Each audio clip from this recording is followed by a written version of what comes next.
Radio podcast powered by Poddex.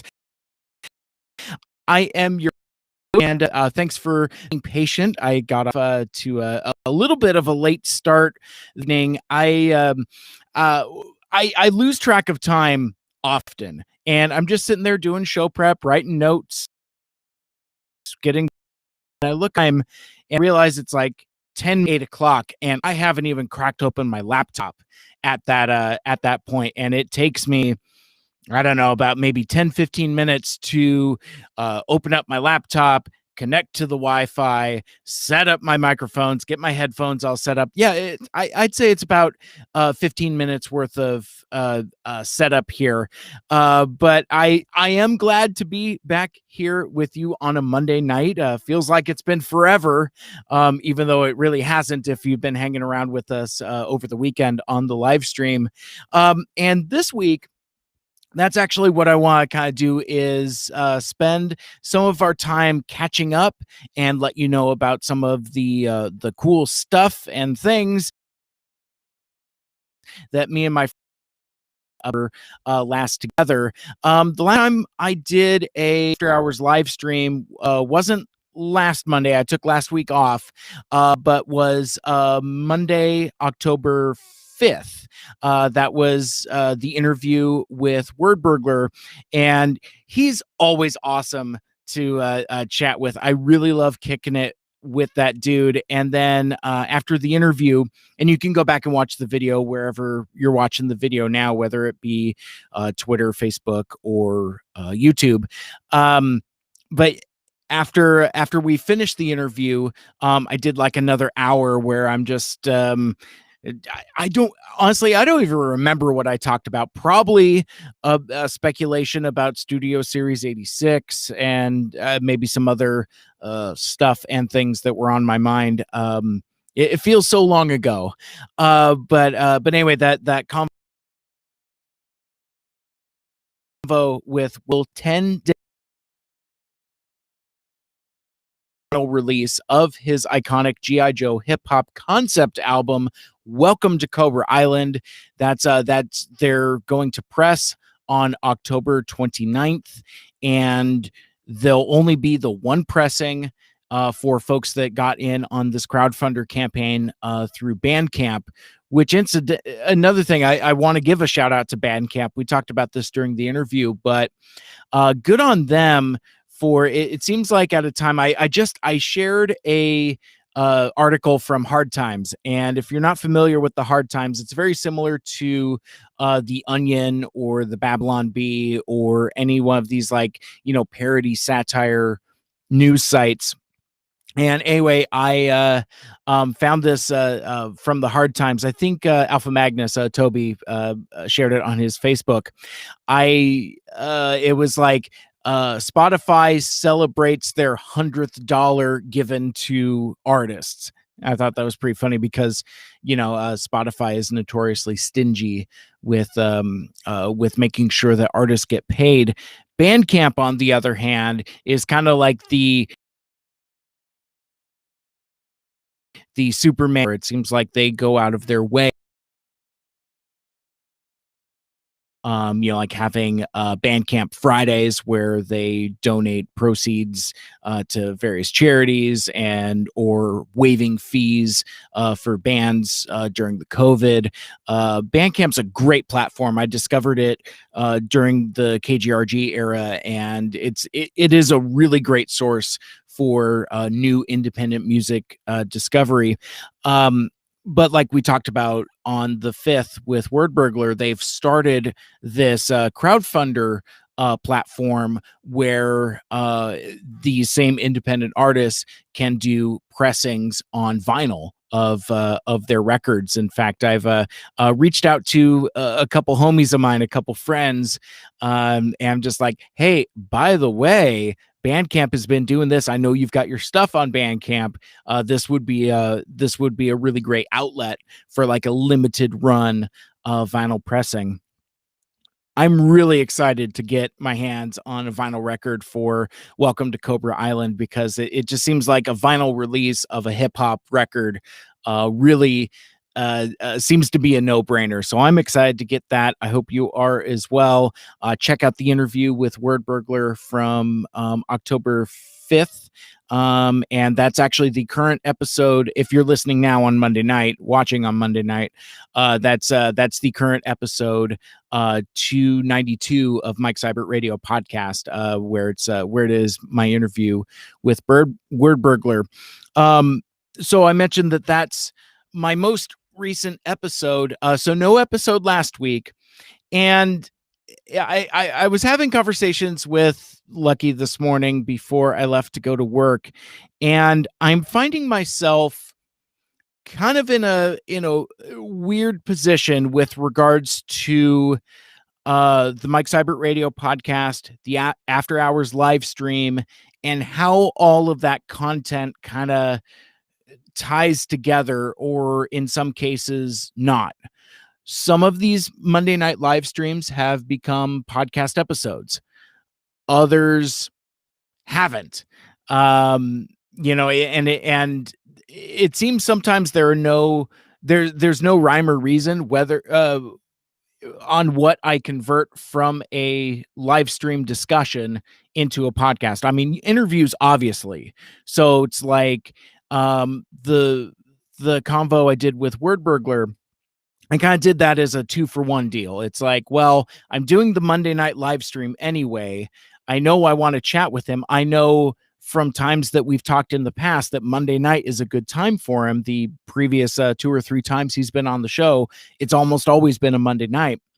So I just thought that would be a no-brainer. And as you saw last weekend and previously, I've been kind of using this live stream platform to do my interviews and share them with you in a way that gets it to you even faster than the podcast would be. So there's that aspect of it. But I did a little bit of research through the kind of Mike Seibert Radio catalog.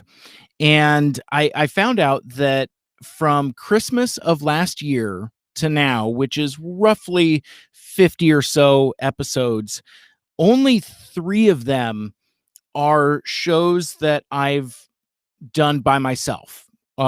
Every other episode is either a guest interview or a guest co-host. So, I'm including like all of the TV specials that we've had Dave Sanders on before, all the times I've had the Autopod Decepticast guys on, name your favorite guest co-host or guests that I've had on the show. So it seems in the last few years, the podcast has become very guest centric, which I love. I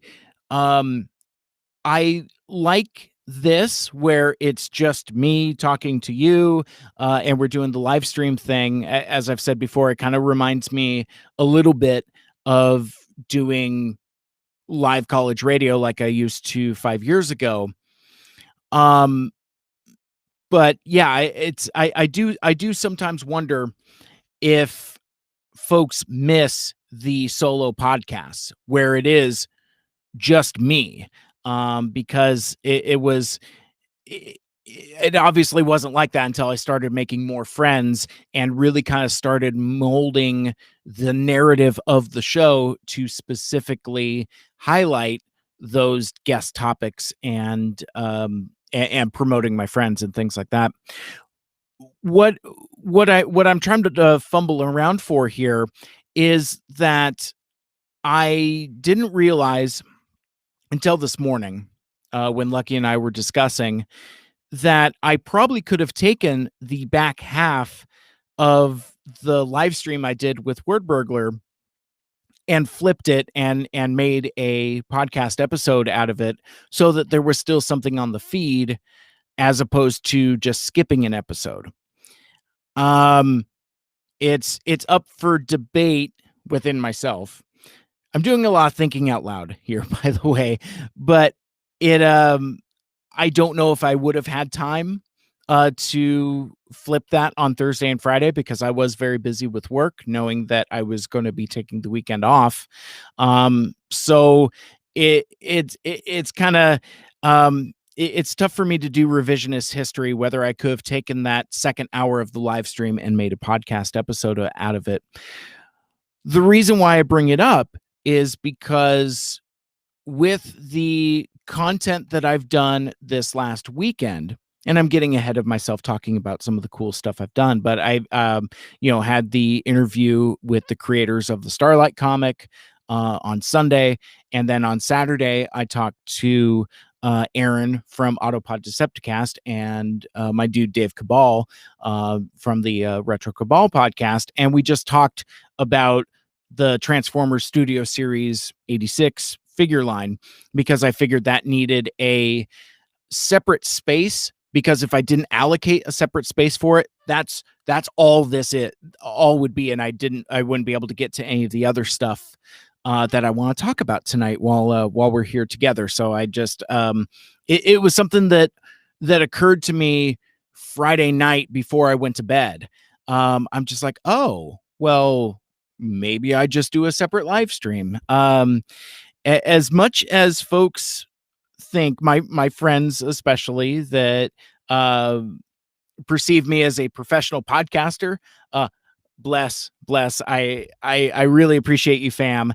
But yeah, there are often times where things come together very quickly and very spontaneously, and oftentimes I make stuff up as I go. That's I like having that flexibility. It keeps me engaged in doing this style of podcasting. But the flip side of this freewheeling stuff is that sometimes I find myself in a position like I did last week. I had a choice. It's like, well, do I scramble to come up with an episode, or do I just take a week off? I've learned that it's okay to take a week off. I'm also learning that it's also okay for me to plan ahead. I used to be better about that last year. Like for example, when I went to Toronto for TFCon, I knew that there was going to be 2 weeks where I was going to be away from any kind of recording equipment, and I knew that there wouldn't be any opportunities for that. So I figured out a way to bank some content, and my dude and longtime producer Dave Sanders, was he did a little bit of co-hosting and kind of did the wraparounds for my Transformers fandom ask list episode, which we set up to publish while I was in Toronto. But I seem to have gone away from that. I don't know if that's because I'm becoming lazy, or if it's just because I'm trying to be more zen, for lack of a better term, about not feeling the pressure to constantly put out an episode every week, because I think with the way things are now in kind of the COVID quarantines, that we're consuming things differently, and I've been doing a lot of thinking about this, and a lot of talking openly here, that I mean, my show has changed. Look at just the proliferation of video content. It's like I did 2 different live streams over the weekend, and I'm doing a third one here now.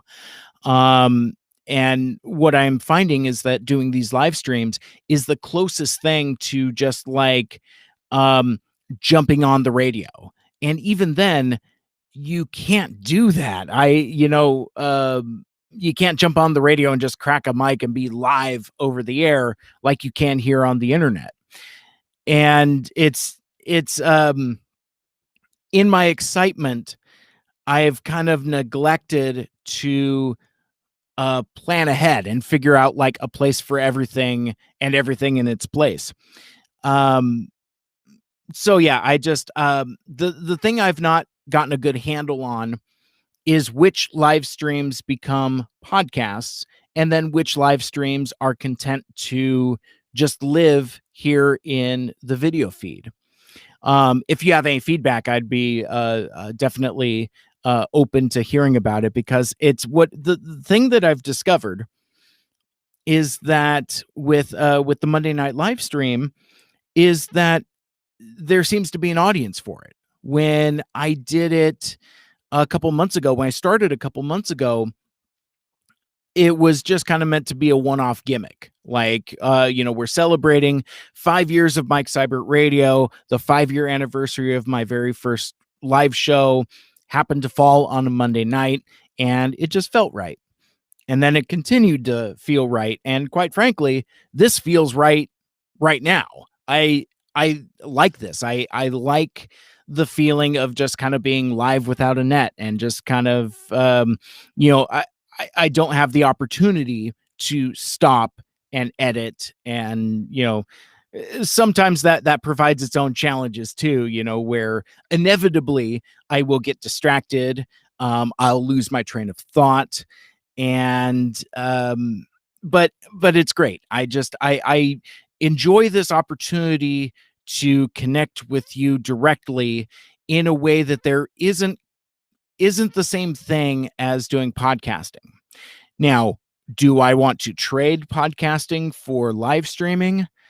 I don't know about that. I don't know if I'm ready to make that leap. I've been very critical of YouTubers and video streamers, and that culture. And I know, and we've talked about, the kind of lives in kind of like a different rung of the fandom.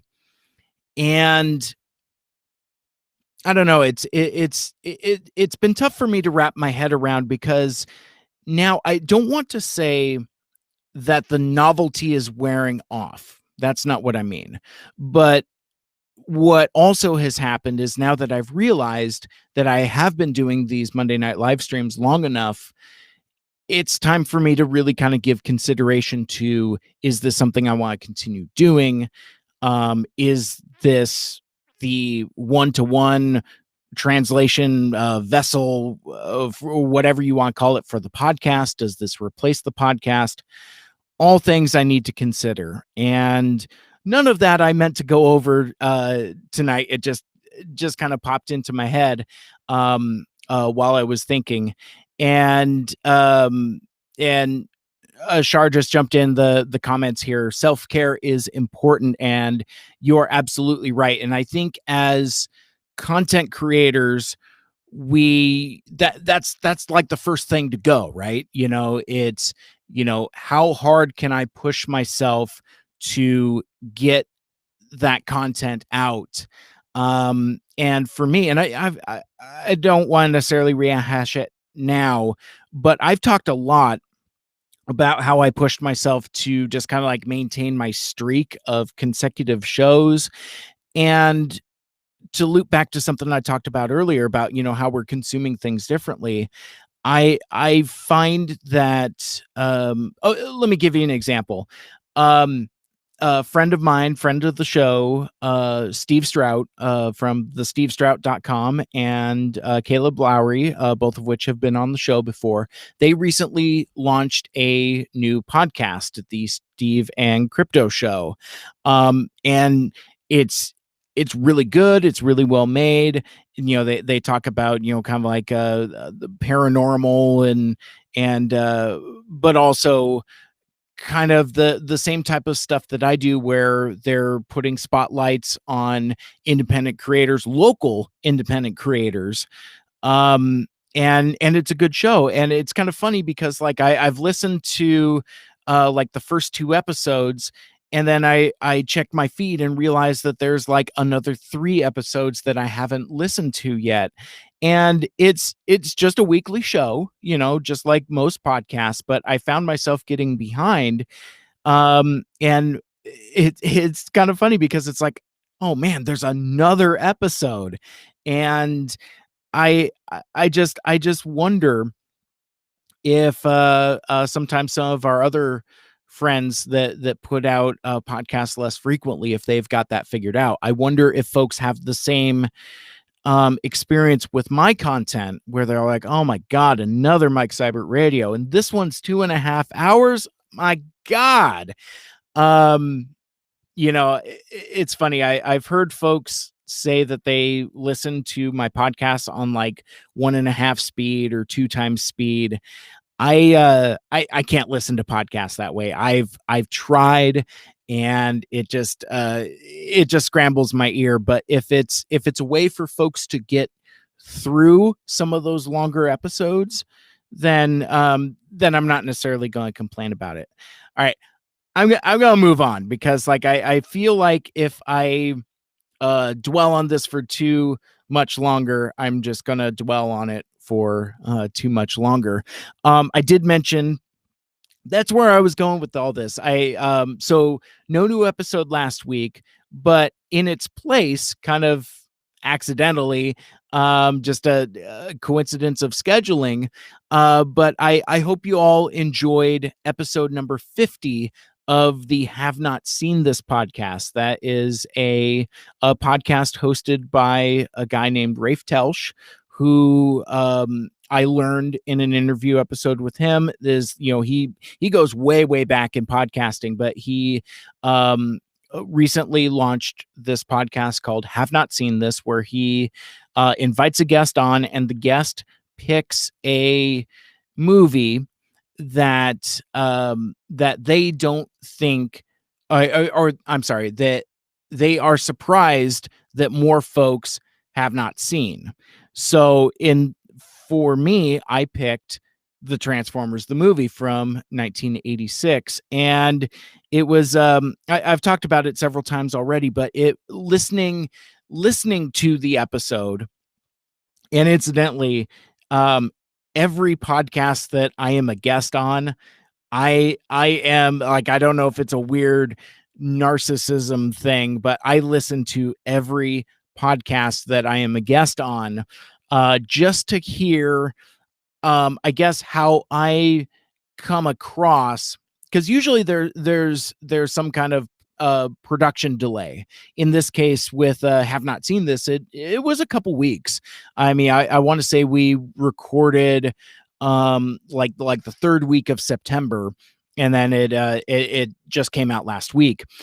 Because it takes time to produce podcasts. But what I have found is listening to those guest shows, usually a couple weeks removed from the conversation, is really interesting to kind of hear how I come across and how I turned out. And quite frankly, since this is kind of like a behind the curtain show, I guess you would call it, I just want to hear how the editing is, just to kind of hear what they edit, what they don't, what they leave in, what they choose to take out.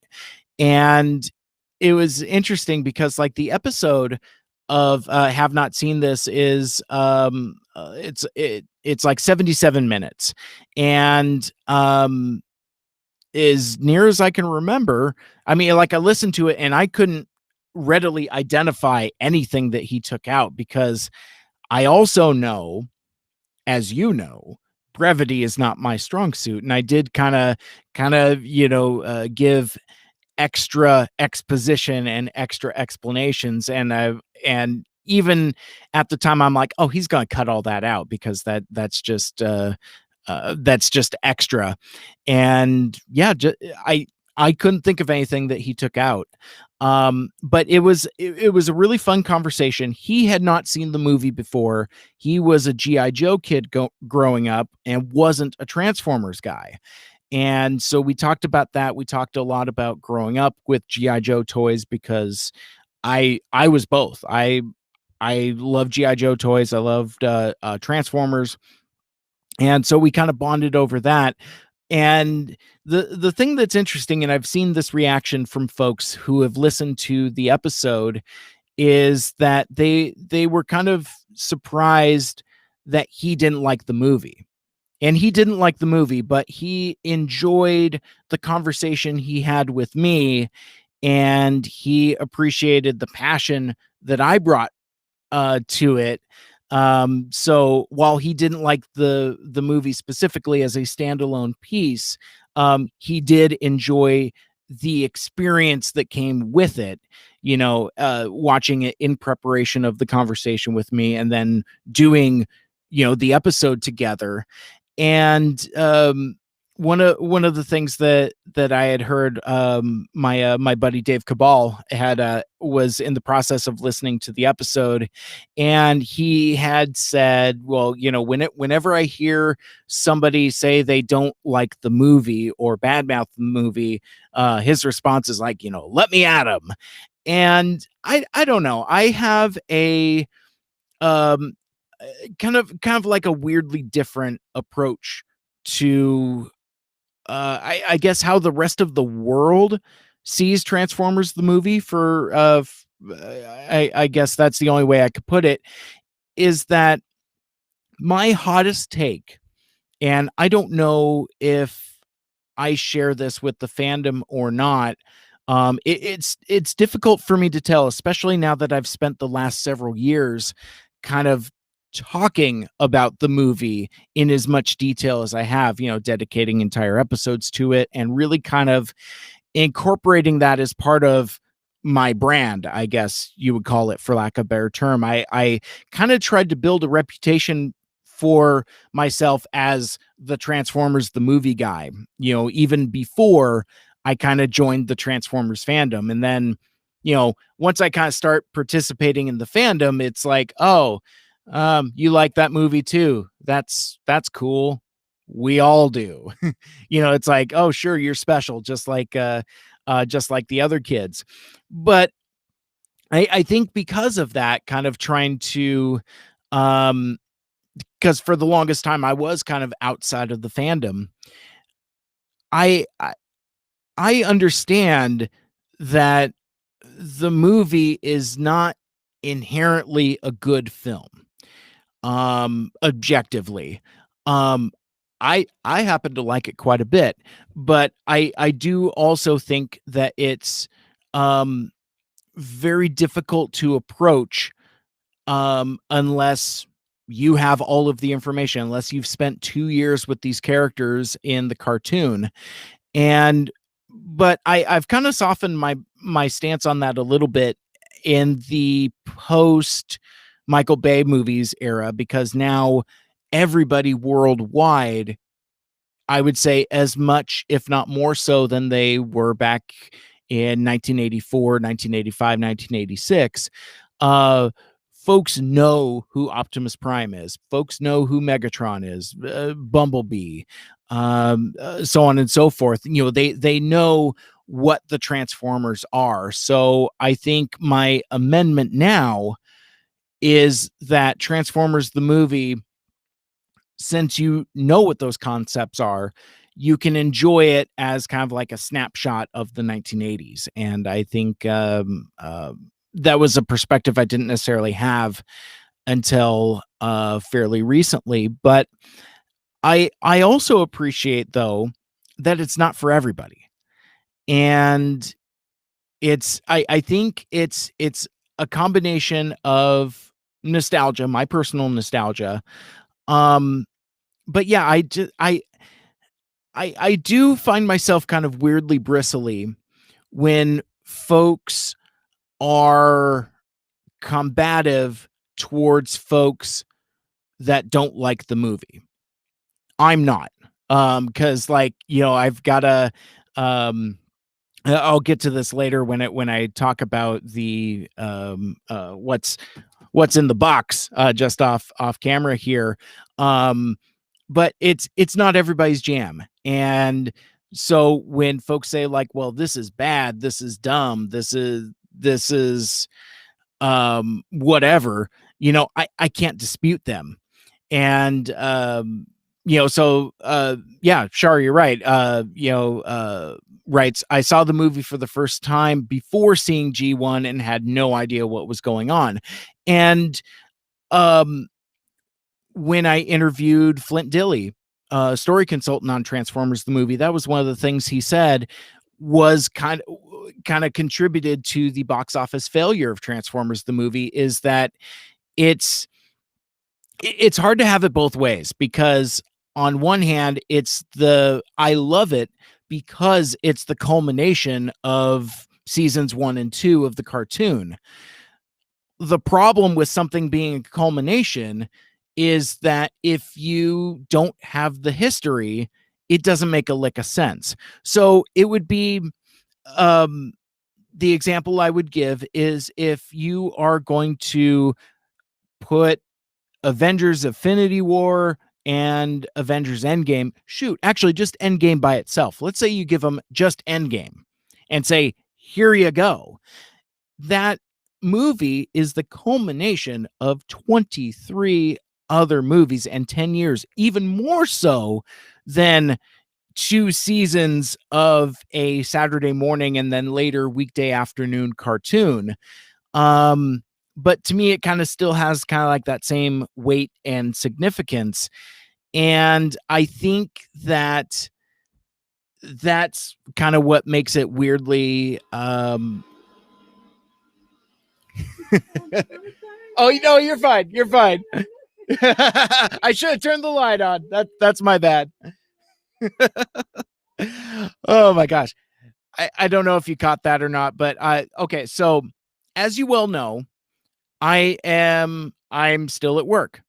That's why I call it the after hours live stream, because it's after hours.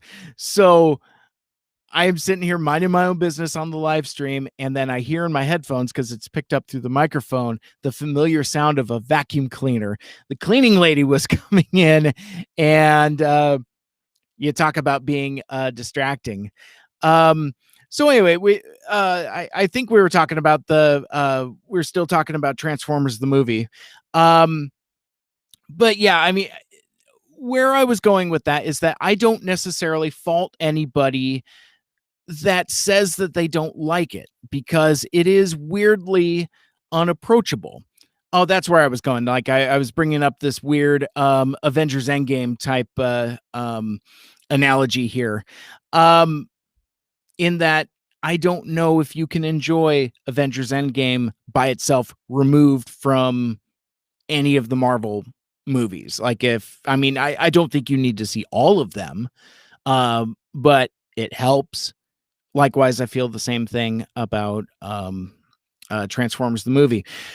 Looks like my dude Mario has jumped in the chat here. As you know, Mario is the host of the Northwest Phenomenon. That is available on a few different radio stations now, and I'm super proud of this dude. He's a KGRG alumni, a few years ahead of me, and he's really been making it happen recently there. But back to Transformers the movie, I wanted to.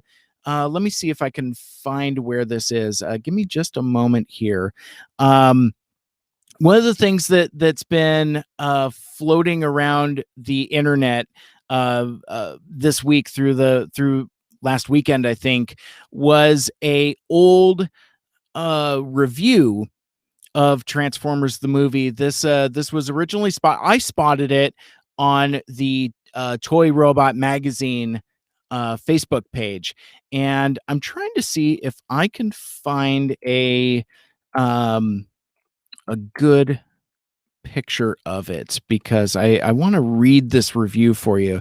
Anyway, Toy Robot Magazine found a old review of Transformers the movie from the time, and I thought I would take some time and actually I'll just go ahead and share it on my screen so you can see it, but then I will we'll just read it together, because it is pretty interesting here. And I had a few, I had more than a few folks share this with me on Facebook and Twitter. Most recently, Anthony Brucali from tfu.info, he sent it to me via Twitter direct messages. Anyway, he was just like, I saw this on Toy Robot Magazine, thought you'd like it. But anyway, let me see. So I don't know what publication this is for. I don't know the date. I don't know where this comes from, but I want to read this review. Transformers, a poorly made, confusing toy ad that from the reviewer name is Nanclan Cherry. Nan Clan. Let's see. Should your child be an ardent fan of the Hasbro robot toys and clamor to see Transformers the movie, take heart. The film is so poorly made and hard to watch, it may turn youngsters off the toys forever. Transformers are robots that can turn into cars, airplanes, dinosaurs, and a variety of other gadgets, both good and evil. The good guys seem to be the ones with the suffix bots, Autobots, Dinobots, Junkbots. The bad guys are the cons. Decepticons, Insecticons, Sharkticons. The prefix indicates that what the robots turn into: cars, dinosaurs, junk people, general bad guys, insects, and sharks. The bad guys don't like the good guys and are trying to exterminate them. We never find out the cause of the feud. When a giant planet called Unicorn appears on the scene and inhales the good guys' planet called Cybertron, some of the good guys are on Cybertron's 2 moons, so they send a shuttle to the Autobots' Earth City to seek help. I'm going to have to do some zooming here. The shuttle is attacked and taken over by the bad guys, who plan to use it to sneak into the Earth City and destroy it. This leads to a showdown between the 2 head robots, Optimus Prime, yay, and Megatron, boo. They both are fatally damaged and their minions withdraw to safety. Optimus, with his dying gasp, passes on the diamond-like matrix, the source of the good guy's power, to Ultra Magnus to keep in trust until a natural leader rises from the ranks to claim it. The dying Megatron begs his soldiers not to flush him out of the shuttle along with other damaged robots in order to lighten the load and conserve energy. Megatron, of course, is flushed. But Unicorn has plans for Megatron's evil and recruits him to destroy the Matrix, the only thing that stops in Unicorn's way to ultimate control of the universe. Megatron is resurrected as a newer, more powerful model, Galvatron, and is given a new army. If the plot sounds confusing, the visual aspects of the film are worse. Everything is poorly drawn and, when it's in focus, one-dimensional. It is terribly hard to separate the robots from the backgrounds, and there is no easy way to tell the good guys from the bad guys. In an earlier movie based on some sort of robot toys, GoBots, the Battle of the Rock Lords, the good guys were either white or colorful, and the bad guys were dreary, and they had distinct personalities. Not this movie, Everyone looks and sounds alike, except for one pink robot who is a female good guy. Her tin voluptuousness makes her stand out. About 20 minutes into the film, I gave up on the plot and tried to count all of the ideas that were stolen from other sources. Now, that kept me busy. Unicorn acts like the evil mass of power in Star Trek: the movie. And Galvatron's ship looks like a Klingon battlecruiser. Galvatron is based on Star Wars Darth Vader. And the Decepticons look either like Battlestar Galactica's bad guys, the Cylons, or Coneheads from Saturday Night Live. Ultra Magnus's ship is a ripoff of the Millennium Falcon from Star Wars. And there's a chase scene right out of The Road Warrior. There's more, but you get the picture. Other bad features of this movie, a rock soundtrack that makes no sense and reverberates through the theater, and 2 instances of gratuitous profanity that are really jarring. Voices are by the late Orson Welles, Leonard Nimoy, Robert Stack, Casey Kasem, and Scatman Carruthers. Why why respected actors would stoop to such a project is beyond me. Maybe they were rejected for The Great Mouse Detective and accepted this project on the rebound. Transformers the movie is a prime example of the type of junk fed to our children under disguise of entertainment. It's really one long commercial for toys that, if they're of the same quality as the film, are going to last maybe 10 minutes before they're thrown in the trash, which is where this movie belongs. Transformers the movie, rated PG, is showing at the AMC Franklin, Northtown, and Southwick theaters. Nan Glen Cherry. So there you go. And again, I've shared that in a few different spots, but the original source that I found was again Toy Robot Magazine, their Facebook page, and there's a lot to unpack there. And the internet, meaning Facebook and Twitter, have really kind of like eviscerated the things that this lady has said. The thing that I want to pick apart is, it's just regardless of criticism of Transformers the movie, it's just a poorly written review.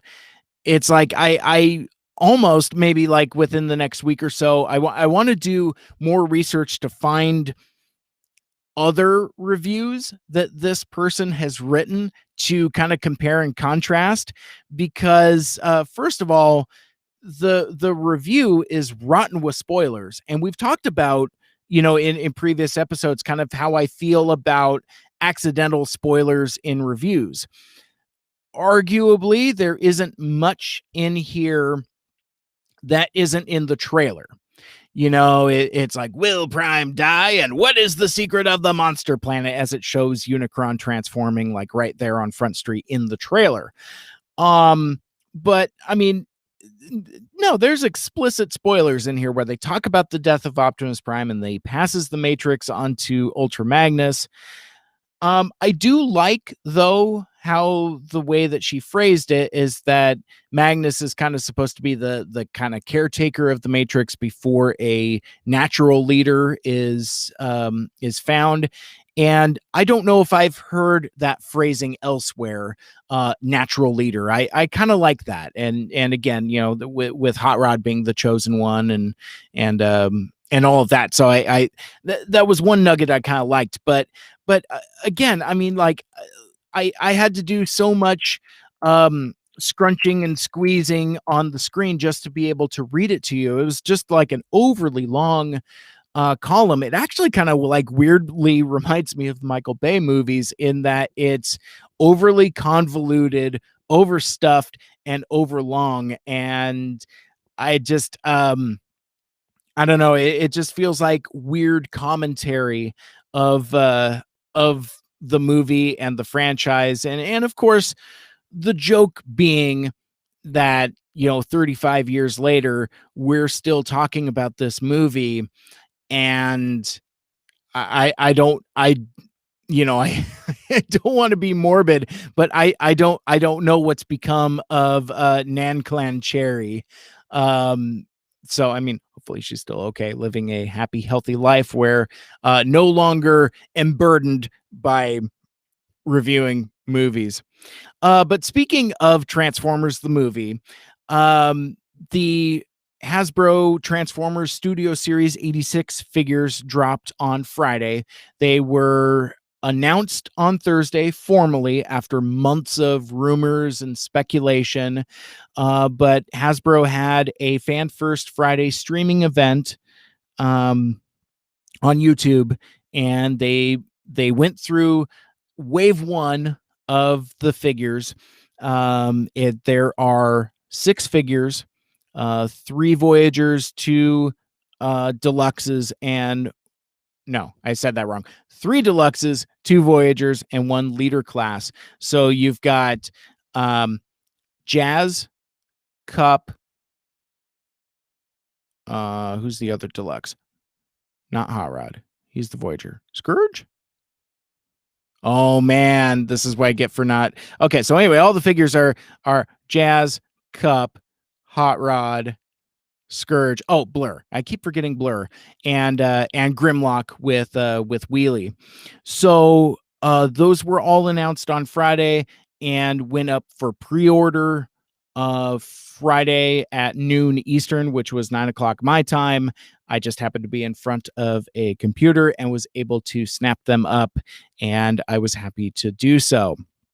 Now, like I mentioned at the top of the show, I'm not going to talk about Studio Series 86 because I knew I had a choice. I was either going to do that's all this episode would be, or I would talk about the other stuff.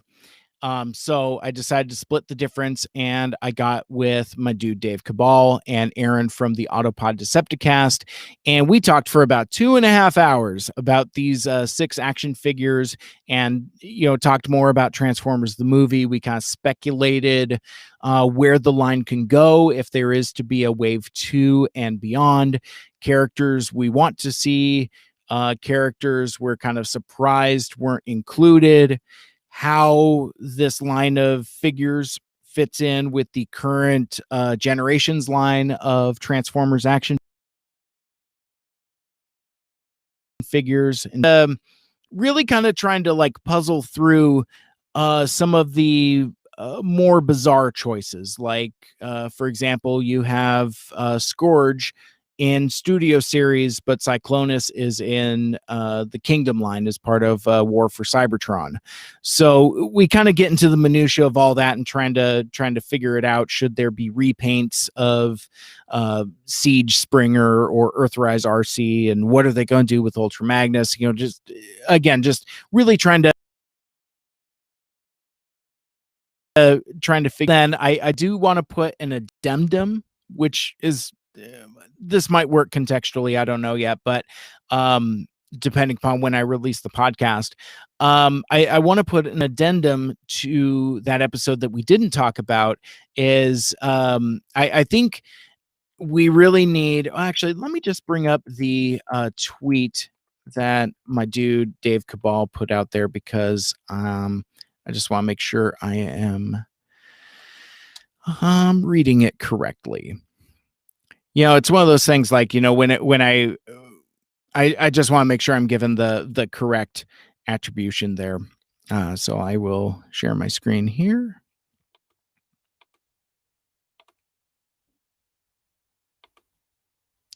There we go. So Dave tweeted out about Rocket Sled Daniel. Rick nailed it on tonight on Cybercast, and I 100% agree. We need a hoverboard Daniel, and that was kind of a blind spot in our discussion. We didn't necessarily talk about Daniel's Rocket Sled, or because we spent several minutes trying to scrape the bottom of the barrel of the movie situation and characters, trying to figure out what else can be done with the line. I'm gonna speculate now. I would like to see, because we know we have Hot Rod. He's a Voyager class figure, and as far as we know, there's no plans for a Rodimus Prime figure. And I think that's how you can do Rocket Sled Daniel. You do very similar to how Grimlock is a larger leader class figure that comes with a small, non-transforming, but still posable wheelie figure. I think that's what you do. You do a leader class Rodimus Prime that is just a Rodimus Prime, one that doesn't have to worry about, very similar to the Power of the Primes Rodimus figure that still had to be Hot Rod in a Rodimus Prime mech suit, basically, where it's like, it's one figure and you're just snapping armor on it. I mean, save that gimmick for Ultra Magnus. But yeah, I would like to just see like a straight up large scale leader class Rodimus Prime, and then you give him like, I don't know, like a 2-3 inch Daniel figure, and then that's where you can throw in that Rocket Sled. And I think that's kind of how you square that circle. Another addendum, we Aaron and I were talking about the hot rod figure, and I couldn't remember off the top of my head how his hand accessories worked. And basically, what happens is the hand flips around. One side of it is a hand, and then on the other side is like a 5 millimeter peg, and that's where his saw blade accessory goes. So that's on his left hand. On his right hand, there isn't a peg there, but that's where like his welding accessory is.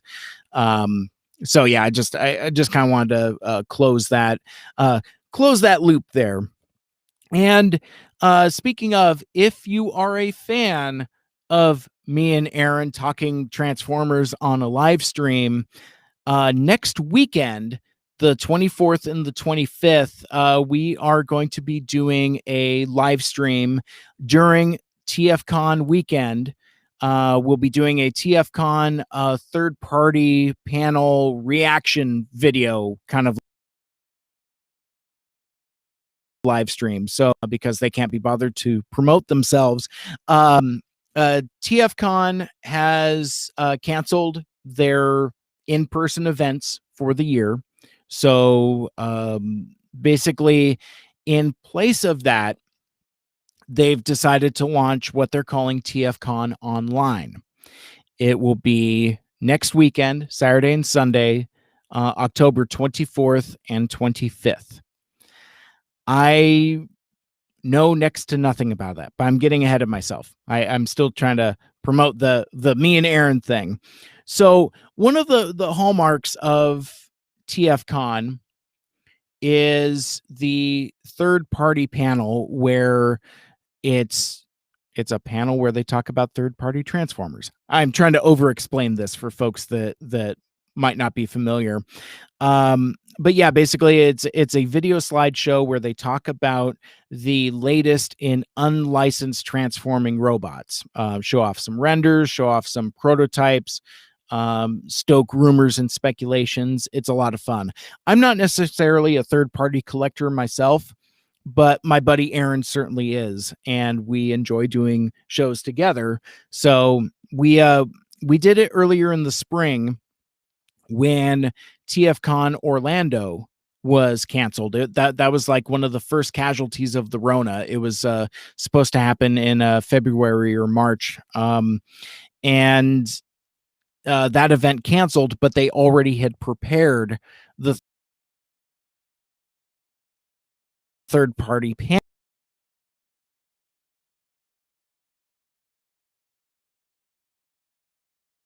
But they just did it as a pre-prepared video, and then Aaron, he's like, "Hey, dude, you wanna do a show about the third party panel?" And I jumped on the phone while I was packing. That's an episode of Autopod Decepticast where you can actually hear me like taping up boxes as we were getting ready to pack. It was a ton of fun. But anyway, because of that, and we got a really good reception to that episode too. Folks really seem to like it, so we're going to do it again. But here's the thing: if you're saying, "Well, hey, Mike, when is this going to happen?" You mentioned that TFCon Online is Saturday and Sunday, so when's the third party panel? My answer is, I don't know.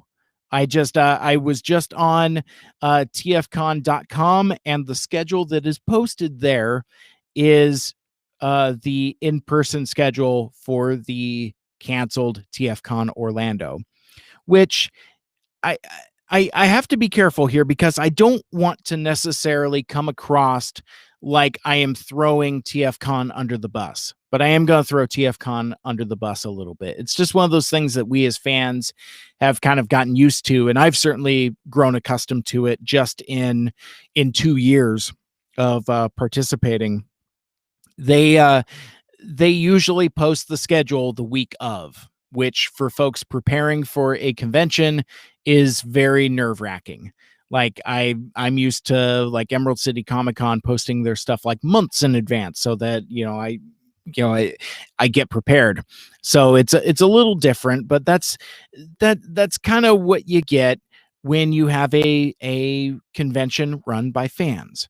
Um, so it's, and often a lot of them being volunteers as well. So, I mean, I don't want to necessarily let them off the hook too easily, but I also don't want to necessarily get into mudslinging. My point being is that we have no idea when the third party panel will be, whether it will be on Saturday or Sunday, or whether it will be early in the day or late in the day. My proposal to Aaron is that we do whatever we're doing afterward. So, it might be a couple minutes, it might be a couple hours, but basically, once the presentation has ended, then we jump on a live stream like we are now, very similar to what you saw this last weekend, Saturday and Sunday afternoon. And then I would just share my screen, and we'll just go through the panel and do commentary on it and just kind of talk about what we're excited about, what we're not excited about. And yeah, just kind of kick that around. So I'm hoping, since it's Monday night, to have something, I don't know, possibly midweek, at least to narrow it down to a day, if not a time. So currently, me and Aaron are just kind of like stutter stepping, just kind of like waiting on standby to announce that. But speaking of TFCon, and I know you just heard me say that I'm not going to throw them under the bus, but I am still going to kind of throw them under the bus a little bit. Earlier, before the show, I got a request to kind of talk about TFCon a little bit and how they aren't really doing any promotion for panels or artists or really anything having to do with this weekend's festivities. And again, as I said, unfortunately with TFCon, that's kind of a little bit of par for the course. But for me, at least, your mileage may vary, but I've seen them promote three things. One is artist Casey Collar had briefly opened up commissions um, for specifically to celebrate TFCon online. I thought it was really cool. And if you are a Transformers fan and have the opportunity to get a commission piece from Casey Collar, I would highly recommend it. He did an incredible sound wave for me, and it is one of my very favorite. And I have some incredible sound wave commissions. But anyway, yeah. So and I don't want to necessarily promote it too hard because his commission list has since filled, and he said no more. I can only do so many. But and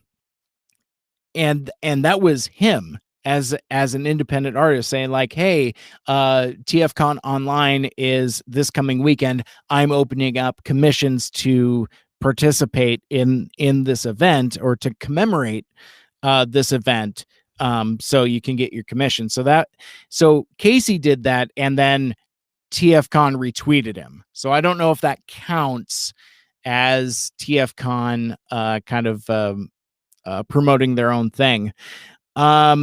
Couple days ago, I saw originally tweets from the Transmissions guys talking about an interview that they did with writer legend Simon Furman, who did the majority of the United Kingdom comics, and then later the back end of the Marvel US comics from the end of that run. So the Transmissions guys kind of advertised that and said, hey, we've got our interview we did with Simon Furman. It was a lot of fun, and it's going to play during TFCon weekend. So basically, Transmissions, who is their own podcast, they did this interview for TFCon. And so now it's going to premiere on the TFCon YouTube channel Saturday the 24th at 9 a.m. I have no idea what time zone. Because like I just looked on my YouTube and it says 9 a.m. Okay, fine. I'm gonna bring this up. YouTube. Let me see.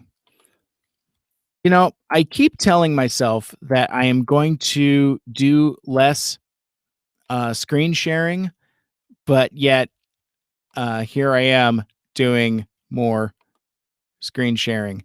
Okay, so stand by just a moment here. Share my screen. Because I have thoughts that I want to share with you.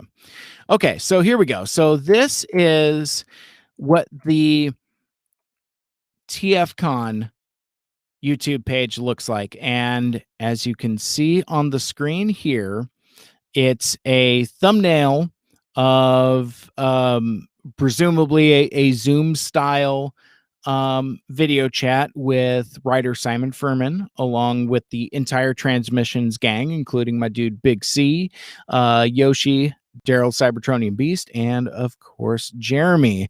Looks like they're having a lot of great fun during that, and it says premieres in 4 days on October 24th at 9 a.m. So I don't know, again, if that is 9 a.m. local to whatever your municipality is. So like if you're on the East Coast, would this say noon?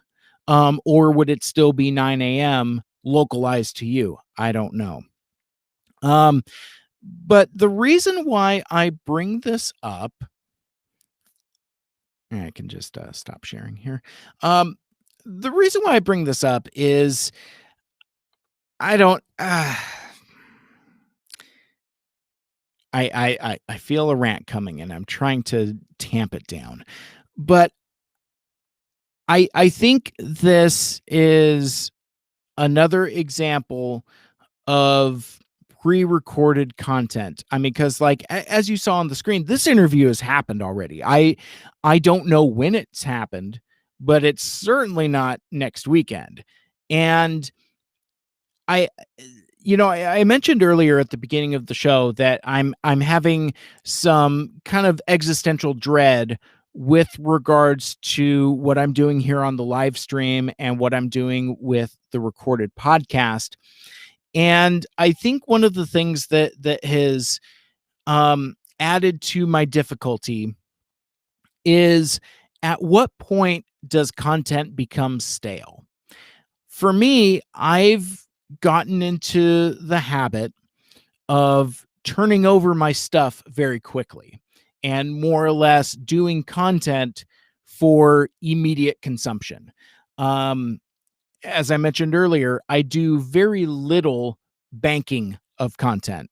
Now, I mentioned my dude Mario, with him doing the Northwest Phenomenon. Every day, every time I see him at work, he's telling me about how he's working hard to get content banked up. And I think that most professional podcasts do that. Certainly YouTubers, certainly folks that do video because of the additional production. But it's just something that I've never gotten into, is just like recording something and saving it for later, or in some cases much later. And it's influenced my taste. I've been critical of a lot of streaming online fan conventions type things. I talked about this with regards to DC Fandom, that like all of that content was pre-recorded, and that was especially egregious because it was obvious that it was recorded at many different times. Like Jim Lee is in a half dozen different panels, and he is never wearing the same outfit twice.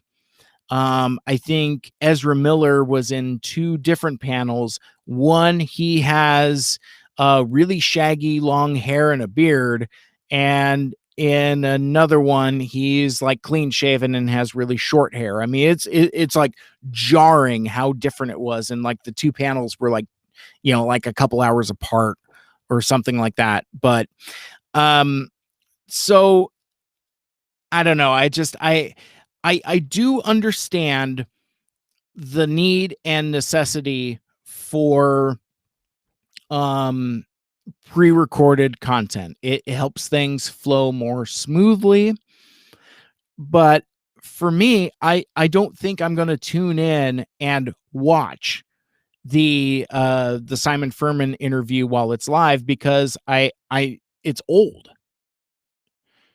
It's immaterial whether I've seen it before. It's again, I think this is something that is just unique to me. You can sound off in the comments and let me know how you feel about it, but it's something that I've gotten really weird about, because like over the summer during SideFest Northwest, that was all live content, and you could tell in the best way possible. Very similar to this live stream here, in that, it's live without a net, and it's dangerous and things can go wrong, and because like you never know when like the nice cleaning person is going to come in and be vacuuming.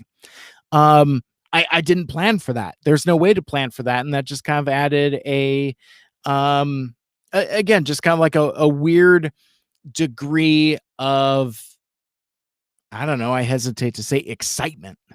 Um, I think there's something wrong with me, because like I'm almost like excited when things go wrong. Again, kind of reminds me of that of when I was on radio and I would hit the wrong buttons, or like I'd leave my microphone turned on. All these just various mishaps and misfortunes that I also think are endearing. Um, and you can have that when you've kind of built that equity with an audience. But and it was the same thing with um the Hasbro Pulse Fan First Friday event that I talked about earlier, where they revealed Studio Series 86, and it wasn't as apparent, but still a little bit, that it was definitely pre-recorded. It certainly was not live. Um, it reminds me, like, even further back, like during a PulseCon, where like you could tell it was recorded, because like some of the segues and tosses were kind of scrambled a little bit. Folks reacting to things that hadn't happened yet. So I mean that kind of stuff is kind of fun as well. But anyway, where I'm going with that is that I don't know what, if anything, TFCon has planned aside from this one interview that they're going to run on their YouTube channel. Are they doing fan panels? Couldn't tell you. Are they doing interviews with other artists and creators? Don't know. Um, I don't really know anything about it, other than the third thing that they've just tweeted about, and they just tweeted about it tonight, Monday night, the 19th. 5 days, 4 days. I don't know how to count. Um, I'm really looking. It's 5 days before the beginning of the event. The exclusive action figure that they'll be exclusive to the con. I'm not even going to bother looking it up, because it's some weird Planet X thing of some convoy thing that I don't care about, so I'm not even going to bother researching it. But I don't know. It really kind of stifles the excitement for this virtual TFCon thing if they can't even be bothered to promote themselves. Is their expectation that folks will just show up? Because you go to the website and there's just a schedule for the Orlando show. I don't know.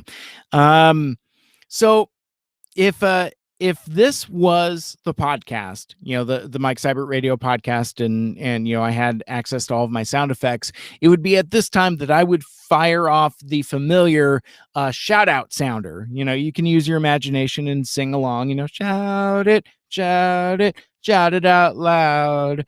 But I do want to talk about some podcasts from some friends of mine that I've been listening to these last couple weeks. Um, First, I mentioned Word Burglar a few times. He just recently put out a new episode of his podcast, Weekend at Bergie's. He mentioned that during our interview a couple Mondays ago. But I had the opportunity to listen to the most current episode of his other podcast called "Do You Like This Movie? Do You Still Like This Movie?" And it was he and a buddy, and they were talking about this movie from 1983 called Uncommon Valor. And it's a movie I was familiar with. And basically, I guess the best way I would describe it, it's a 1980s war movie about rescuing forgotten POWs, prisoners of war, from Vietnam. I mean, that was like a huge trope in kind of like the early to mid 80s, Rambo and First Blood and movies like that. And I remembered this movie pretty vividly, and they nailed it during that episode number 11 of Do You Still Like This Movie, where Uncommon Valor is basically like a G.I. Joe type movie where you have like these colorful characters with distinctive personalities and like interesting code names. But the thing that I had forgotten about that I was delighted to remember listening to the podcast is that Robert Stack is in that movie, and he swears a lot. So it's interesting, fans of Unsolved Mysteries and obviously his work in Transformers the movie, to hear that was pretty cool. So I would recommend you go watch the movie if you haven't yet. It's called Uncommon Valor. It's from 1983, stars Gene Hackman and a bunch of other folks, including Robert Stack. But if you want to hear some great commentary and conversation about it, check out episode number 11 of Do You Still Like This Movie from Word Burglar. I also got to check out the latest episode of G1 and Done from friends of the show, More Than Meets the Pod, where Kit and Harper covered 2 episodes from season 2 of the Transformers cartoon, Dinobot Island Part 2 and The Master Builders. And what I like about listening to More Than Meets the Pod and Autopod Decepticast kind of in parallel, because they're 2 different podcasts that are covering the same material. They're both currently going episode by episode from the original Transformers G1 cartoon. They just bizarre coincidence, they're like on the same schedule, the same pace. So I think maybe they kind of alternate weeks depending upon production schedule, but like just the episode about Dinobot Island and the Master Builders from Autopod Decepticast. So now to hear it bounce to the other side and listen to More Than Meets the Pod is just great fun, because I feel like you get perspectives from wildly different sides of the fandom. You've got crusty old G1ers like myself, and then you have the millenniums and young people that weren't raised on G1 like I was and my friends. But the one thing that does crack me up is that both of them, during their discussion of Dinobot Island Part 2, and again, the episodes were probably produced weeks separated from each other, but they both managed to use the Rocky Horror Picture Show Let's Do the Time Warp Again joke multiple times during their discussion of Dinobot Island Part 2. So that kind of cracked me up.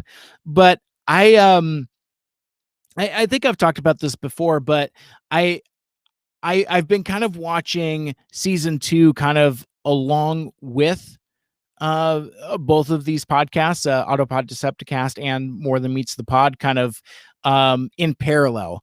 Sometimes I listen to the episodes first, then get around to watching the episode, or sometimes I'm an episode or so ahead. It just kind of depends. But it reminds me that I don't have a lot of nostalgia for season 2 of the Transformers cartoon. I have tons of nostalgia for season 1 because I had half of the episodes on videotape, so I would watch them constantly.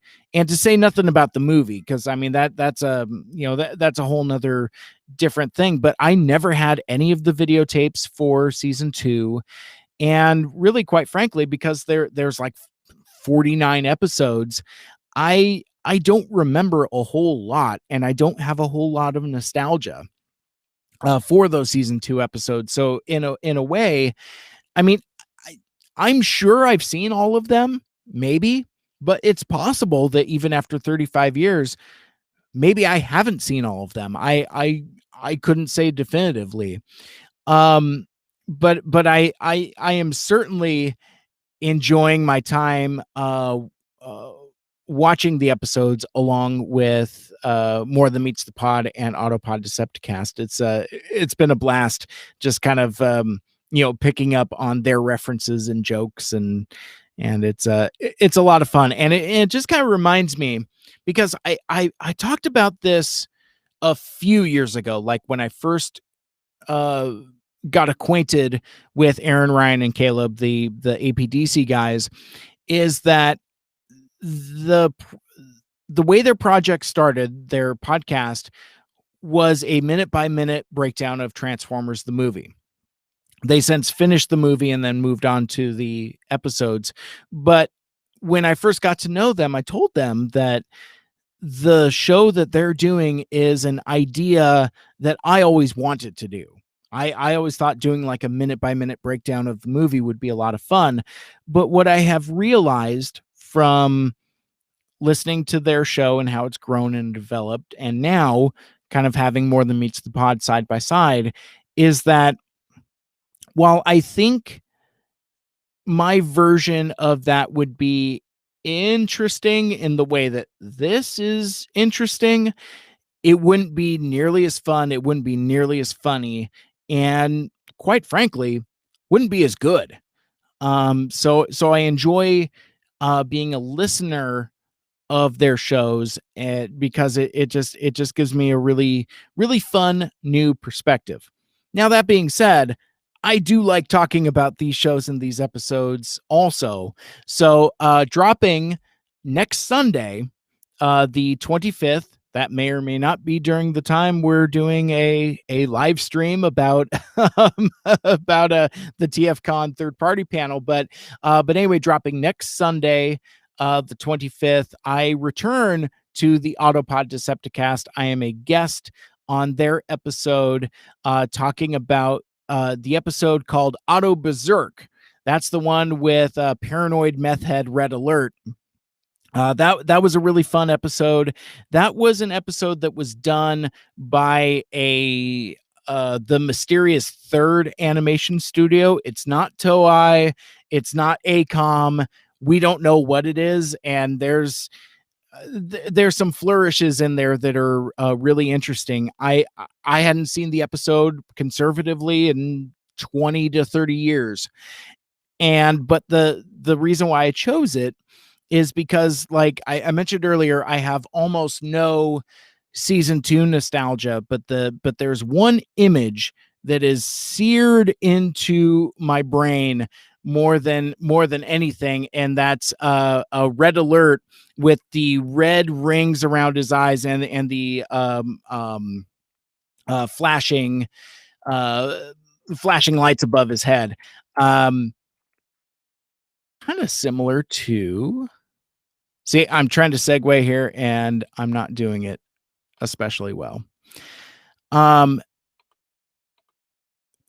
Very similar to this guy right here. It weird coincidences are weird. So we recorded our episode about Auto Berserk featuring Red Alert a couple weeks ago. That episode is going to drop this Sunday, like I had mentioned, but in a weird coincidence, that's the only way I can explain it.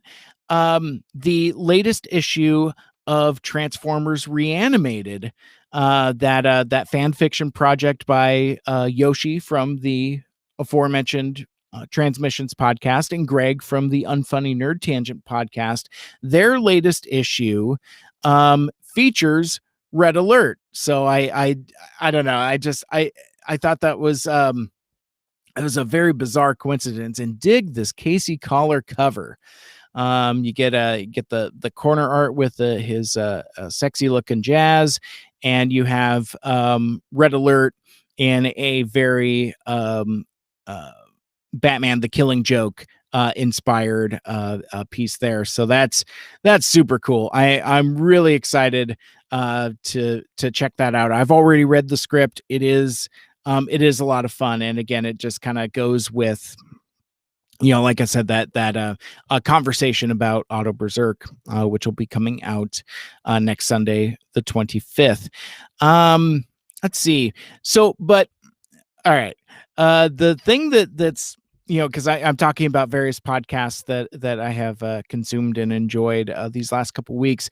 The thing that's cracked me up the most is the batch of episodes of Transformers University, hosted by my good buddy Anthony Brucali, owner operator madman behind TFU.info and all of the things that go with that, including the Toy Archive, the YouTube channel, and of course the Transformers University podcast. Anyway, I specifically episodes 92 and 95 discussing the 1987 Autobots and Decepticons respectively. So we're talking Headmasters, Target Masters, Double Spies, clones, and as Ant explains what is in the toy line, he plays a lot of the original commercials, and a lot of these were kind of trapped in the cobwebs of my memories. I vaguely remembered them, but the reason why I want to point it out now is just I gotta share some videos, or I'll share the TFU episodes.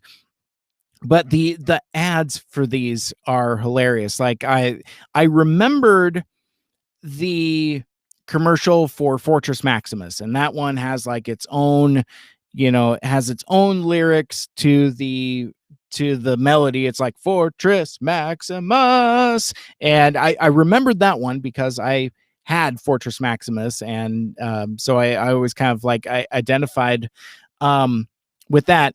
And incidentally, let me tangent for a second here. I was going to send this as a voicemail to Ant and TFU.info because he talked about Fortress Maximus during episode 92 of Transformers University. I was going to send him an email and just tell him very briefly my my Fortress Maximus story. I've told it a few other places, but basically I got Fortress Maximus Christmas of 1987. And the size of the box, I mean, this was $100 Transformer. I mean, it is still, even now today, the centerpiece of my Transformers collection. Anyway, I go to unwrap it, and I look at the box, and I didn't have a Nintendo at that point, didn't have a NES. So I thought that the box for Fortress Maximus was going to be a Nintendo because I had asked for it. And when I pulled the wrapping paper back and saw that it was Fortress Maximus instead of a Nintendo, I it's difficult to describe the feeling that I had, because it was like the feeling of exceeded expectations. Like, oh man, I really hope that this is a Nintendo. Oh my God, this isn't a Nintendo. this is Fortress Maximus. And it's one of those things where it's like, because he was so big and so expensive, I never dreamed in a million years that I would get him. I don't know what my mom and aunt and grandmother did to kind of like pool their funds or whatever. I don't know the logistics of that. I might have to ask my aunt about that one of these days. But um yeah, it was just so yeah, that's the thing. It's like I was hoping for a Nintendo, thought it was a Nintendo, and turns out it was Fortress Maximus instead. So that's anyway, that's my Fortress Maximus story. But um it goes further with these vintage 1987 Autobots and Decepticons commercials, because it was all like, it's when the theme song changed. It was like much more than meets the eye, and everything was just Headmaster Transformers, much more, that you get the idea. But but there's just a few of these things that really cracked me up. Specifically, and this is still, I mean, it's been over a week, but the song for the Target Master Transformers is still, because it is the most bizarre Transformers song ever. But it talks about the Transformers. It's um two Transformers out of one, the vehicle transforms and so does the gun. And it's just the vehicle transforms and so does the gun. And it's just that lyric has been stuck in my head for a week. And I don't know, it's a very memeable. Speaking of memeable, also there was the commercial for the clones, the Autobot clones and the Decepticon clones. One turns into a jet, the other into a dragster. But even hilariously, with the Decepticon clones, one turns into a puma, the other into a hawk. and and just Victor Caroli given this delivery, first saying dragster, and then of course his pronunciation of puma. So maybe help me settle this here. How do you pronounce it? Is it puma? Is it puma? uh I always thought it was puma, but maybe that's like the folks that say jaguar or Porsche. It could be one of those kinds of things. But anyway, those are very short episodes that have brought me a lot of joy this week. I just, this whole thing, I just did, so does the gun. It's so goofy. I also want to shout out the Retro Cabal podcast. As I've mentioned a few other places, he's been doing this daily journaling series called The Transformed Life, where he kind of talks about how kind of telling the story of his Transformers fandom. He's a 90s kid, and he's a GI Joe fan and a Marvel Legends fan and Power Rangers. And so kind of like Transformers is kind of like mid to lower tier in terms of his fandom. But one of the ways that he and I have connected in a really big bad way is that he has almost as much love and nostalgia for Transformers the movie as I do. And he has some pretty cool vivid nostalgia memories of, like how he first encountered the movie. I'm not going to spoil it here, but he just talks about it pretty vividly. And again, if you're not following Retro Cabal on Twitter, you're missing out, because like my dude is just it's hard to describe, but he's just a nice, earnest guy who even when there's negativity in fandom, he finds a way to be positive and to remain positive and interact in a positive way. And I I admire him in that, because like, he's the guy that I sometimes wish I could be, but I can't get out of my own way. I always have to kind of like jab people on twitter.com, doing some of that provocative content there. But Dave's a great dude. I really um enjoy his stuff. And I think I think if you like my type of style of just earnest, here it is, here's what I'm into, hope you like it.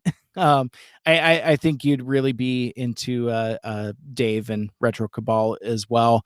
I also want to give a quick shout out to the Steve and Crypto Show. I mentioned them earlier, but from the stevestrout.com, my buddy Steve and Caleb, aka Crypto Zoo, they've been, it's been a long gestating project for them, and I keep telling them every time I see Steve at a convention, it's like, hey, start your podcast already. And they've done it. They've got I don't know, maybe half a dozen episodes now. But recently they interviewed Greg Smith from Junior Braves of the Apocalypse, Retro Emporium, and specifically they had him on to talk about the Kickstarter for issue 2 of their independent comic called Starlight. Now, I had the creators of Starlight on, Greg and Travis. They were on about 6 months ago on the podcast. Now, this last weekend, I was excited to talk to the entire creative team. I had Greg and Travis, the two writers, and then Brett, the artist. We did a live stream yesterday, Sunday afternoon. And that is going to be this week's podcast, dropping Tuesday at midnight Pacific. That is episode 294 of Mike Seibert Radio. My interview with the creators of Starlight. And it was, I think we talked about the book. I think mostly we talked about how to kind of structure a Kickstarter campaign and how to learn lessons and bounce back from failure. Because not giving too much away, I had Travis and Greg on 6 months ago for the Kickstarter of issue 1 of Starlight, and it was a massive success. Blew up, and they successfully funded very quickly. But then a few months later, they launched a Kickstarter for issue 2. And for as successful as the first issue's Kickstarter was, the second issue was not. They didn't make their goal, didn't make it by close. It was a failure, unfortunately. So they reevaluated, figured a few things out that they do talk about during the interview, relaunched the Kickstarter for issue 2 of Starlight, and then the damn thing funded in 24 hours. So we talk a lot about that, about basically like what happened, lessons they learned, and how you kind of bounce back from setbacks. And we talk about the book also. But that's the video is available now everywhere you're watching this video. It was a lot of fun. I think you'll dig it. And it's really kind of like we kind of talk about how the world has changed in the last 6 months. Because 6 months ago I talked to those two guys, Greg and Travis, over Skype, and we recorded it as a podcast. 6 months later, we do live stream video, and then flipping that around for a podcast. Again, kind of what's driving some of my existential dread with regards to doing video content versus podcast content, but I don't want to relitigate that now.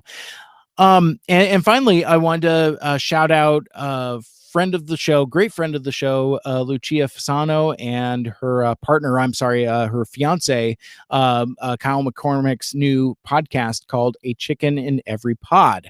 As they describe it, that it's funny, for like the last 7 years, it's been like, when are you guys going to do a podcast? So in the spirit of election season, they have decided to combine their forces and take advantage of this particular time in history and launch their podcast. Obviously, a play on words. A chicken in every pot. They are doing a chicken in every pod. Come along as a graduate student and his much cooler fiance explore all the minutia, trivia, and historical context of contemporary politics in U.S. history. You will laugh, you will cry, you will vote, and we'll all have a ball in the process. So their debut episode is available now. It's on YouTube. I think they host on Libsyn, so it's on a few other podcast platforms as well. I'm trying to stay away from, well, you can listen to it everywhere you listen to Mike Seibert Radio, because I don't know if that's the case. But their inaugural episode was about court packing, and I thought it was pretty funny and very informative as well, for folks that kind of want a little bit of humor with their politics. And yeah, I thought it was really good, and I'm really excited to see what they do going forward. Plus, there's some cool history about Hoover Dam as well. So I thought that was pretty neat. And if that name sounds familiar, Lucia Fasano is she's been on the show a number of times talking about her comic work, but also her music, her 2 albums, Radio Silence and Best Friend Forever. And yeah, she's just incredibly sweet. One of my favorite people that I've connected with doing this podcast thing. And Kyle's a great dude too. He's really funny, and he's got a just a sharp mind and a sharp wit, and very well informed. But she Lucia also wrote and performed the Mike Seibert Radio theme song, not to be confused with Michael Geisler's guitars for a Nice Place to Visit, but it's the Mike Seibert Radio song. Anyway, that's from Lucia. Check out her podcast. It's super awesome. All right, and drink some water.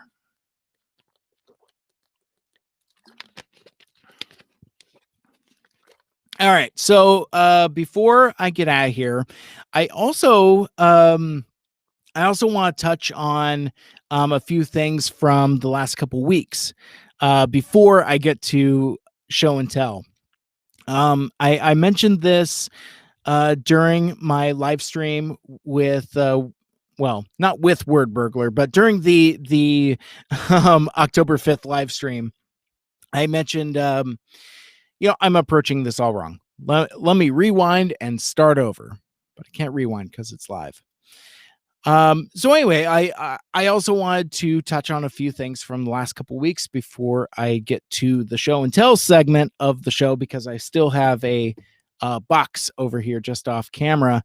But my youngest cousin got married last weekend, and I talked about during my live stream that I was a little trepidatious about how it was going to go. I wasn't sure exactly how many people were going to be there, what kind of, because really during the pandemic, quarantine, Corona with Lyme's time, I've done a pretty good job of just kind of like, avoiding large events and just kind of keeping to myself. And just really kind of, going to work and back. I mean, we're going to restaurants when we can and things like that, grocery store. So we're not hermits, but we're not going to movies. We're not going to large gatherings. So this was the largest gathering that I've been to since any of this. But it was kind of a few things. One, it was a lovely ceremony. My cousin looked absolutely stunning in her wedding dress. Her now husband was very handsome, and all the bridesmaids and all the groomsmen, everybody looked great. My uncle, the father of the bride, was it was great. It was again, it was a wonderful lovely ceremony. There were about 40 of us, which is really kind of on the cusp of like, that's more than 20.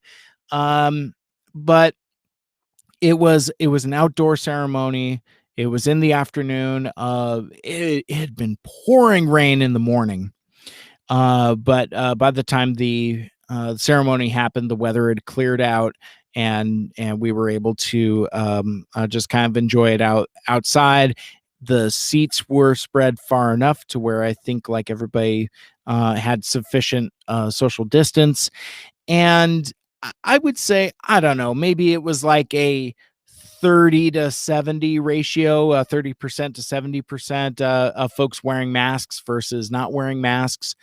I wore a mask for the majority of the day, largely because like I didn't know everybody and didn't know what it was. But as the evening went on, as a as the evening went on and folks left, and it was really just like, less than a half dozen of us and kind of spread out. That's I didn't keep my mask on the whole time, is where I was going with that. But one of the things I wanted to talk about here is, how at weddings where everything can be commercialized and monetized and kind of not taken advantage of. That's the wrong term. But when merchandised, when we first rolled up to the house, it was at my aunt and uncle's place, and again, they're on a large enough parcel of land to where it was very conducive to have it at their place. He had built out a new patio, and again, it was fantastic. It was lovely. But we roll up and we see like the table where there's like the wedding album that you can sign, table where you can leave gifts and cards and things like that. But on there was, and I totally spaced out taking a picture of it. And I looked through Facebook and I didn't see anybody else post a picture of it either. But basically there was a tray with multicolored wristbands. And oh man, I just now realized that I was going to wear mine today and show it off for show and tell, and didn't. Anyway, there were three colored wristbands, and it's basically like choose your COVID comfort. Um, Red means like masks and 6 foot distance, basically stay the hell away from me. Green was no mask and hugs and handshakes and just kind of doing it that way. And yellow, I forget exactly what the write up was. But that was the one I picked, where it was basically like masks are preferred, and but like you can approach me. I'm not gonna like beat you up or run off or whatever. I didn't realize until later on that the wristbands were embroidered, embossed. I don't know. They're rubber wristbands, so they were like stamped, imprinted with the bride and groom's name and the date, their wedding date, of course, being 10/10/2020.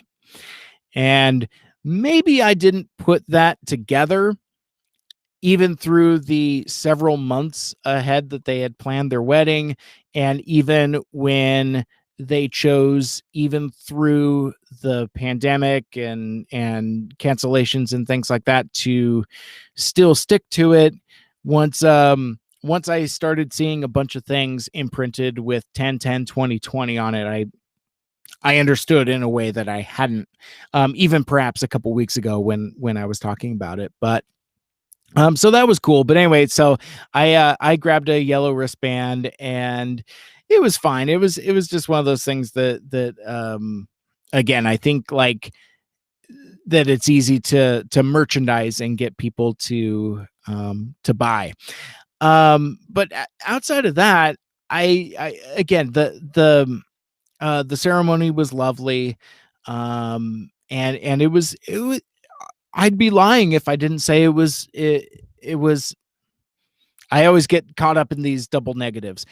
I'm just going to make it a not double negative and just say it was great to see uh some of my family that I haven't seen since before Christmas. Um, my mom came down from Alaska. Oh, incidentally, there was that earlier today there was a 7.4 magnitude earthquake off the south coast of Alaska, and I caught it on the national news during the show I was working on, and so I immediately like start texting. I'm like, "Hey, mom, you okay?" Because she lives on Sitka, which is kind of sort of in that same area. She had no idea what I was talking about, and meanwhile, the national news is talking about like tsunami warnings, and apparently things are all fine. But it did give me a little bit of a scare for a hot minute there. Um, but yeah, I mean that was really about it. Last thing I want to talk about is so we're getting towards the end of the festivities. Some guests had already left and gone home, but you know how we can't throw rice anymore at weddings, right? So we had soap bubbles, little vials of bubble soap. And so basically what we did is we kind of created a procession. I'm not good with my vocabulary now that it's getting to be later in the evening.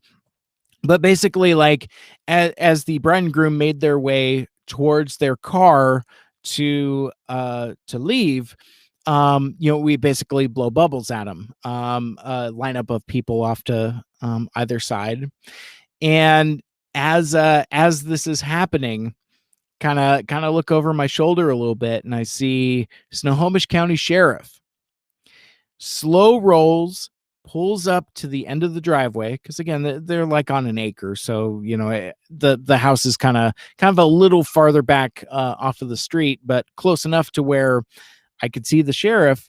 Rolls up, stops, kind of looks around a little bit, just I don't know if he was counting heads or what, but he hung around for, I don't know, a moment, and then just kind of turned around and left.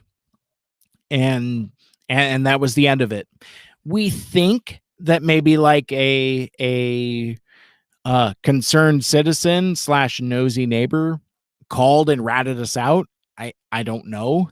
I don't want to necessarily get into a political discussion now, but I would think if anywhere, if you're familiar with um, uh, kind of the state of Washington area and Snohomish County, and specifically the city of Snohomish, you would know that if there was any place where something like this wouldn't be a problem, it would be there. So I'll just leave it there. You can do your own research and look into that. But yeah, it was just kind of interesting to see the sheriff just kind of like slow roll and then look, possibly just to check a box, and then he left. So yeah, so that was the wedding. Again, congratulations to Danny and Josh, and I hope they have a wonderful, long, happy life, as they got married on 10/10/2020. Speaking of weddings and anniversaries, part of the reason that I took last week off from doing new episodes is that Monday, just coincidentally, luck of the draw, Monday was mine and Lucky's wedding anniversary. And so my weekend from work is Tuesday, Wednesday. I work Saturday, Sunday, and obviously here Monday night because, as you can see, I'm still at work after hours.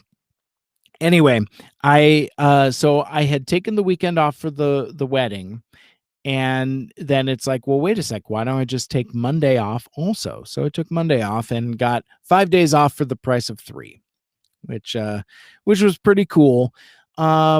but yeah, I mean, with coming off of the wedding celebration, and kind of having 2 days off on the other side, yeah, the anniversary was pretty low key. We went out to dinner.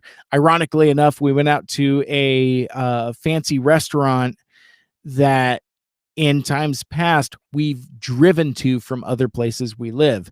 Where we live now, it's like maybe 2 miles away. So it was kind of hilarious to where now we're like super close to this fancy restaurant. We just drove over there and enjoyed and had fun there. Um, but folks have asked me, so like, well, how long have you been married? Well, it was our 18th wedding anniversary. Lucky and I have been married for 18 years, and I share that with you here now because I get Lucky and I were talking about this morning before I left to go to work, but I get a couple different reactions to it. One is kind of like it's shock on both sides. Like shocking that it's been that long, or shocking because it hasn't been long enough or something like that. It's very weird. I don't know if it's just I was 24 24 years old when we got married. So, you know, I've I mean, I've spent my 20s and my 30s and now my 40s,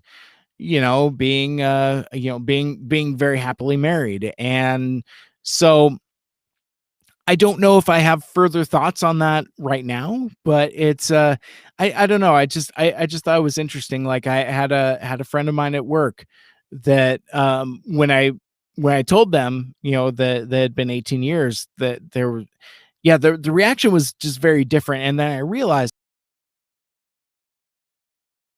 so I'm like, oh, as parallel as our lives sometimes see, probably spent their 20s significantly differently than I did. So it's I'm just gonna leave that there. But yeah, I just the anniversary was great. I got a lot of responses on Facebook. Um, I've discovered that while Facebook is a trash fire, in terms of like a place where folks are, I don't know. I just I do appreciate the outpouring of support from family that I see there. So it's like, I had put something up. I think I had shared like old wedding pictures. No, I took pictures of pictures that we've got framed on the walls. And yeah, like just like 50 something comments and interactions there. So um anyway, so that's what I've been up to for the last couple weeks. Coming up next week on next week's After Hours live stream, I am going to talk about, because I'm running out of time and I don't want to necessarily talk about it now, but I want to talk about ACDC, at a time where 2020 has taken so much from us. Here's an example where 2020 gave us something back that we weren't expecting. So we have a new song from AC/DC, as well as a new album, none of which I had any idea were even in the works. So I do want to talk about that at a little more length. I'm also going to show off some new additions to my Transformers display at home, and a couple other additions as well. But before I get out of here, very briefly and very quickly, because I've teased this out for a while. I couldn't get out of here without showing off this enormous box from Hasbro Pulse. And oh my god, that's a big box. Show and tell. Judgment is here. This is the Transformers War for Cybertron Hasbro Pulse exclusive, PulseCon exclusive Quintesson Pit of Judgment. So, really briefly, I'm going to see if I can do one of these. Oh, that actually kind of works. So, this box set was initially supposed to be a San Diego Comic-Con exclusive. San Diego Comic-Con went virtual and obviously went away. So this became a Hasbro Pulse exclusive that they put out during PulseCon. And as you can see, you have 5 figurines within it. You have the Quintesson Judge, a Quintesson Bailiff. I can't point at these and hold the microphone at the same time. A Sharkticon down below, as well as the Quintesson Prosecutor and poor Kranix there, who's about to be fed to the Sharkticons. I don't want to necessarily get too much into the lore of what this set is, but I do want to share with you the one main reason why I bought this thing. And it's as much for the individual figures as it is this artwork that's on the back of the box, but there's a very specific call out. There it is. I just had to switch my angles there. So, on the back of the box, it says inspired by the Transformers the movie, and the box art is a recreation of that iconic scene on the Quintesson planet and their twisted judicial system. And you see the final fate of Kranix, the last survivor of Lithone. So anyway, there's a lot to talk about with regards to this set and how that kind of in a way kind of sparked my renewed interest in getting Transformers and specific Transformers for specific collections and specific lines. But that will be a different story for a different day. I think I'm going to close things out on that note. But I showed some pictures on social media, on Instagram, Twitter, Facebook, and I just thought, since I got him, I'd show him off here. And it's super cool, because I mean, like, the thing that I talk about in the live stream where we're talking about the Transformers Studio Series 86 figures is that this is something that I never thought I would ever see, that I would ever get. And, and in such a deluxe presentation, to where it's like you've got the cardboard diorama basically that recreates the scene so vividly and perfectly. And I love the figures. And I as far as the scale goes, I mean, they're a little out of whack. I think the Quintesson Judge is a little too big. The Alicon is a little too big. Whereas I think the Prosecutor figure and the Kranix figure are a little too small. But the trade-off on that is that this Kranix scales with that Sharkticon. So that's kind of what you want, and that's kind of cool. But yeah, man, it's a really cool set, and it's something I'm never going to take out of the box. It looks like it was designed to be displayed like that. So that is how I am going to leave it.